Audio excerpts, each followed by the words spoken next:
Ladies and gentlemen, welcome to a new episode of Explore and Engage with Anam. The battleground states will determine the outcome of the presidential election. We already know how California is going to vote. It's a blue state. We know how New York will vote. It's a blue state. We also know how Alabama and Mississippi will vote. These are red states.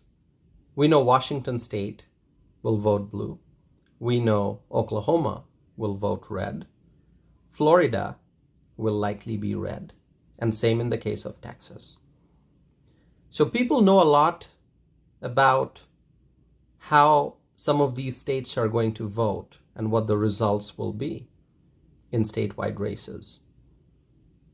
Kamala Harris has a solid hold on the blue states like California and New York. Donald Trump will win the red states like Alabama and Mississippi. But the battleground states are the ones that will determine the outcome of the presidential election. The battleground states will help determine who wins the presidency. And there's one battleground state in particular that I'm going to discuss today. But let's talk about the battleground states. Which states are the battleground states? Wisconsin, battleground. Michigan, battleground. Pennsylvania, battleground. Georgia, definitely a battleground. And Arizona, another battleground state, which is also a border state. People have also talked about Nevada, and North Carolina is also being discussed. But the first five that I mentioned, those are the ones I believe are the true battleground states: Wisconsin, Michigan, Pennsylvania, Georgia, and Arizona. One in particular that I'm going to discuss, I think, is very important, and that is Wisconsin. Now you may ask, why Wisconsin? Wisconsin is a true swing state. In 2016, Trump won Wisconsin. In 2020, Biden got the 10 electoral college votes from Wisconsin. In 2022, a Republican won the statewide race for U.S. Senate in Wisconsin, while a Democrat won the statewide gubernatorial race in Wisconsin on the same ballot. This is what makes Wisconsin so different. On the same ballot, you can have a Republican as the winner of a statewide race, and you can also have a Democrat as the winner of a statewide race. There are truly many independent voters in Wisconsin. These are voters who don't have any particular affiliation or connection or commitment to one political party or the other political party. These are voters who vote based on the issues. These are voters who look at candidates and they look at the candidates' personalities and they look at the candidates' accomplishments or failures and they vote accordingly. Truly independent voters. And if you are running for a statewide office in Wisconsin, you have to win these independent voters every time. If you are an incumbent running for re-election, you have to win these independent voters. If you're running in Wisconsin for a statewide office for the first time, you have to win these independent voters. So when we look at the presidential race, if Trump wants to win Wisconsin, if he can win Wisconsin, if he can win these independent voters, then he'll win Wisconsin and he may become the president again. Now, a huge part of winning a statewide race in Wisconsin is turnout, voter turnout. Will there be a huge turnout of voters? Will there be a huge turnout in urban and blue areas like Madison and Milwaukee? Or will there be a huge voter turnout in rural Wisconsin. It's important to have voter turnout, and voter turnout will help determine the outcome of a statewide race in the state of Wisconsin. Now, to help increase voter turnout, the campaigns have to connect with the voters, obviously, connect by social media, reach voters through online ads or TV ads, connect with voters by going door to door, in-person contact. These are all very important steps. I know that the Trump team in Wisconsin is working really hard, and I think he has a good team in Wisconsin, hardworking campaign staff, hardworking volunteers. What I am concerned about is the result of the August 13th primary that we just had in our state. And I say in our state because I live in Wisconsin. This is my state. The primary, the August 13th primary, is a prelude to the general election. There were 2 Republican-backed referendums on the ballot this August 13th. The first referendum was about delegation of appropriation power, and the question was, shall Article 4, Section 35, Subsection 1 of the Wisconsin State Constitution be created to provide that the legislature may not delegate its sole power to determine how monies shall be appropriated? First constitutional amendment question that appeared on the ballot. The second one was about allocation of federal monies. The question was, shall Article 4, Section 35, Subsection 2 of the Wisconsin Constitution be created to prohibit the governor from allocating any federal monies the governor accepts on behalf of the state without the approval of the legislature by joint resolution or as provided by legislative rule? 2 questions on the ballot. Republicans and conservatives in general supported voting yes on both of these questions. Vote yes. That's what they said. Vote yes. I spoke with Republican legislators who emphasized that we must vote yes on both of these questions. Yes and yes. People kept reminding the voters to vote yes. These questions were about making sure that the legislature has power over how funds are spent. The power of the purse belongs to the state legislature.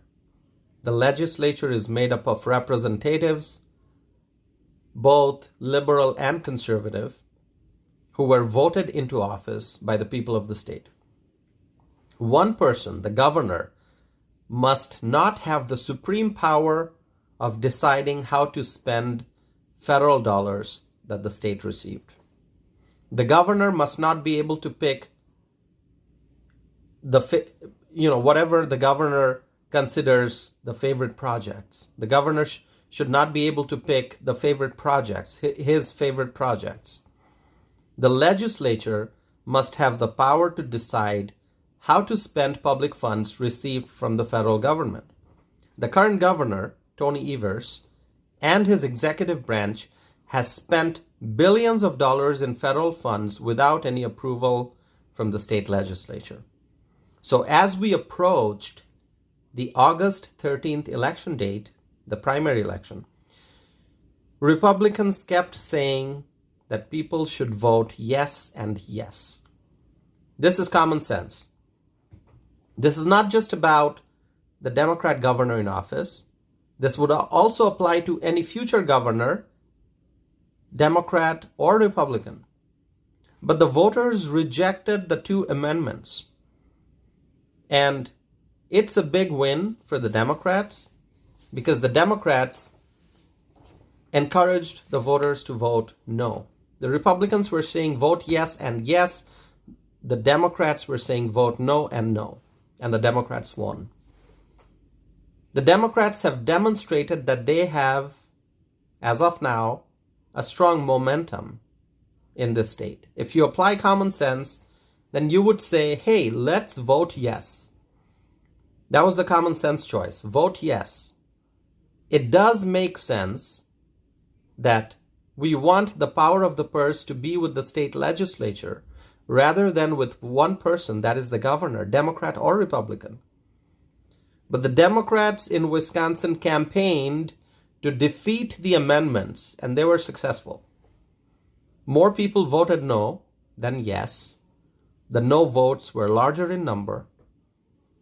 And the Democrats did that because right now, the governor is a Democrat. That's why the Democrat activists and the volunteers and the Democrat political figures, they were encouraging people to vote no. Because right now, the governor is a Democrat. They want the Democrat governor to have power over the allocation of federal dollars. The legislature, on the other hand, has Republican majority. But it's not about Republican or Democrat. Voting yes would have made sure that the elected representatives from all over Wisconsin would decide how federal dollars are allocated. The legislature, as I said, is made up of both Democrats and Republicans. Right now, the Republicans have a majority. The Republicans had the majority in the legislature for many years. But it's not about who has the majority in the legislature. It's about the legislature. The power of the purse belongs to the state legislature. And the legislature is made up of representatives, both Democrats and Republicans. And so it's a common sense choice to vote yes and yes to make sure that the legislature has the power over the allocation of federal dollars. But the Democrats encouraged people to vote no just because right now there's a Democrat governor in office. So the Republicans did not win this battle. As I said, voting yes and yes would have been the common sense choice, but that did not happen. And this is what makes me concerned as we head towards November. The Democrats have succeeded in turning out voters in the August 13 election, while our side, the Republicans, were not able to energize voters enough to vote yes on the amendments. We fell short. And that's what makes me concerned. Now, I don't know who to blame, but obviously there's more that we, the Republicans, could have done to get more Republican voters out there to vote yes on the amendments. So there's a lot more that the Republican strategists and the activists and the volunteers could have done to educate and inform the voters about why they should vote yes. Because voting yes on the amendments would have been common sense choice. That message should have been conveyed more clearly and to more people across the state. Now, what already happened. We lost that race. There were more no votes on both the questions than yes votes. The loss on August 13th goes beyond just the questions that appeared on the ballot. The loss shows that the Republicans have more work to do to energize voters as we approach November 2024. We have challenges, and we have to overcome the challenges, and it's not going to be easy. Just a few months ago, Biden was falling behind, and Trump was on his way to victory. He was leading. But then the Democrats replaced Biden with Harris. The Democrats put a lot of pressure on Joe Biden to drop out of the presidential race, and he did drop out. And Kamala Harris, became the Democrat frontrunner and the Democrat nominee. And now Harris seems to have gained some momentum.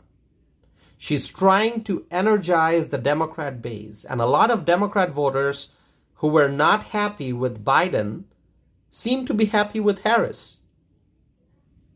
But Biden and Harris are the same. The policies are the same. In fact, if Kamala Harris is elected president, the policies may even be worse. The economic policies in particular may even be worse. With Biden-Harris, with the Biden-Harris administration in charge, we got inflation, we got high gas prices, and we continue to suffer because of the border crisis. With Kamala Harris and Tim Walz, with the Harris-Walz team, the problems may become worse. Every day, every moment between now and election day, the Republican Party, the activists, the strategists, the party officials and staff and the volunteers must convey to the American public that this election is about our economic future. But not just that. If you are an American taxpayer, and if you have been facing the adverse effects of the Biden-Harris economic policies, if you are suffering because of inflation, if you are seeing that your paycheck cannot keep up with your expenses, if you are seeing that your savings account is being depleted, if you are facing uncertainty as you approach retirement, if you are a senior citizen on fixed income and you are suffering because of food insecurity, if you are a Social Security recipient and you see that you're having financial difficulties because of rising prices in the economy, then please talk to your neighbors, talk to your friends, talk to your family members, and tell them why they should reject the Democrats. The Biden-Harris ticket has been transformed into the Harris-Walz ticket. The Biden-Harris ticket has been transformed into the Harris-Walz ticket, but the policies will be the same. Any Democrat who thinks that the Biden administration did a poor job, but hey, maybe the Harris-Walz team will do better. If you are a Democrat and you're thinking in that fashion, if you're thinking that the Biden-Harris team did not do good, but the Harris-Walz team will do great, you're wrong. The Harris-Walz team will be an inflated version of the Biden-Harris administration. The Harris-Walz team and their policies will be worse. If the Harris-Walz ticket wins, we will have runaway inflation. There will likely be shortages of basic necessities on store shelves, and home ownership will be further and further away from people's reach, and healthcare costs will increase further, and auto insurance premiums will rise further. Many small businesses will suffer and go out of business, and there will be many other problems in the economy. The American voters must seek information and must analyze the issues before casting their ballots in November. I know that the campaign ads and the background music and those inspirational dialogues and those catchy sentences may not present the truth about the candidates. Analyze history and make informed decisions about the future. See the record of the Biden-Harris administration and see the record of the Trump administration when Trump was in office. Grocery products were affordable. Gas price was low. The Trump administration worked hard to secure the southern border. Our position in the world was strong. We had a strong military. But since 2021, since the Biden-Harris administration came on board, after they came to power, we have inflation, we have supply chain problems. Owning real estate is out of reach for many Americans. We have a massive border crisis. Gas prices are high. Energy costs are high. So analyze the record of the Trump administration and analyze the record of the Biden-Harris administration and make make informed decisions. If you analyze the history, if you pay attention to what's going on, you will know why people must not vote for the Harris-Walz team. Now, I understand there are voters out there who will only vote for Democrats, no matter which candidate is on the ballot. They vote party line, they'll vote for Democrats, and there are many who will vote for Republicans. And that's why I say that the election will truly depend on the independent voters. In particular, the independent voters in battleground states like Wisconsin. All eyes are going to be on Wisconsin on election night. Trump has to win the independent voters in Wisconsin. And the August 13th primary election results, particularly the results pertaining to the referendum questions, show that the path to victory is not going to be easy for the Republicans in this state. It's going to be difficult. We have to win. Republicans have to win in Wisconsin in November 2024. And so there's a lot of work that needs to be done. Now, I also want to add that there are parts of the state where there are divisions among Republicans.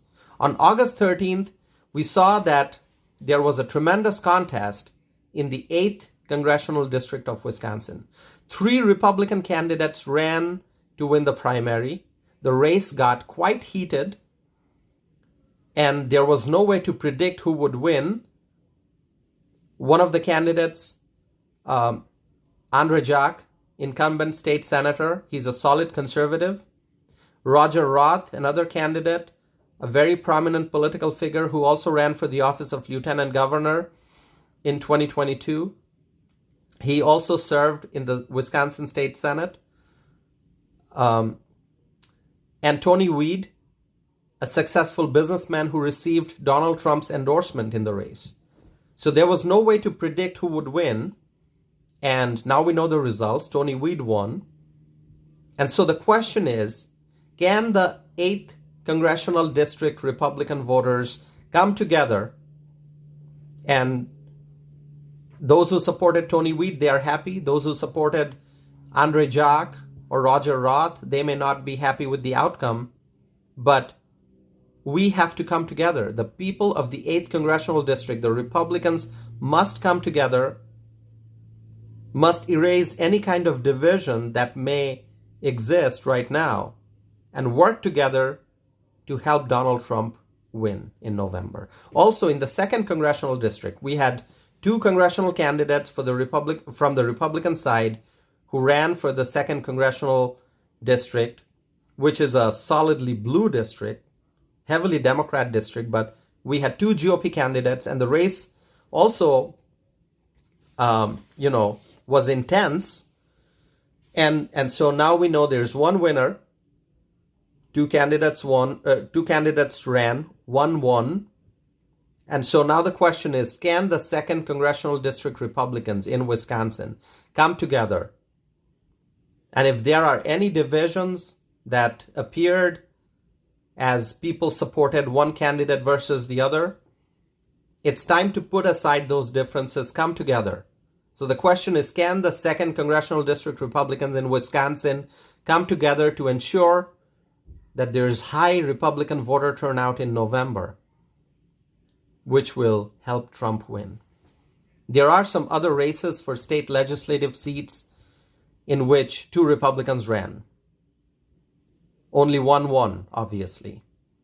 Anytime there are 2 or more Republicans running for the same seat, only one's going to win. Now, can conservatives in those districts where 2 or more Republicans ran, can conservatives in those districts unite to help Trump get more votes in November? All eyes are on Wisconsin, and all eyes are on the independent voters in Wisconsin.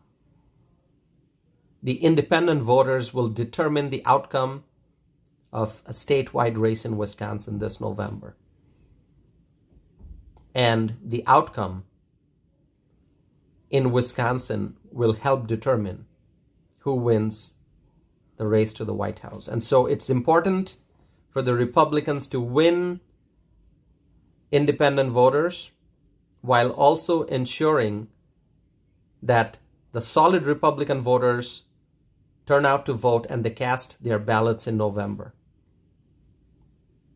Make sure that the solid Republican voters go out and vote, and make sure that the Republicans win the independent voters. Talk about the policies, talk about ideas. It's very important. Talk about economic issues. Focus on border security. Focus on economic security. Remind people that we had some really great years when Trump was in office. As I said earlier, we didn't have the problem of inflation. We didn't have such massive border crisis. We didn't have such high gas prices. We had a strong military. Our position on the global stage was strong. Businesses felt confident about expanding. Business owners felt confident about investing. We had job creation, job growth. Remind people about the years when Trump was in office, when we were doing great as a country. And show the contrast. Highlight all the problems that we are facing now because of the Biden-Harris policies. And tell people that the Harris-Walz policies won't be much different from the Biden-Harris policies. The Harris-Walz policies may be worse. And our economic situation, the problems that we are facing, may become worse if the Harris-Walz team wins Wisconsin. So Trump has to win Wisconsin. The Republicans will have to work hard. We faced a loss in August during the primary election. When you look at the results of the two referendum questions, the constitutional amendment questions. And so that's why the Republicans must work hard, reach more voters, and spread the message of economic security, border security, peace, and prosperity. My friends, thank you for continuing to listen to my podcast. If you have any questions, if you have any comments you want to share with me, go to my website, tausifanam.net, send me a message. You can also find me on social media. I'm on Facebook, I'm on Instagram, I'm on X, I'm on Truth Social. If you want to email me, my email address is tausif@tausifanam.net. I look forward to hearing from you. My friends, thank you so very much for continuing to listen to my podcast, and I hope to be back again soon with a new episode of Explore and Engage with Anam.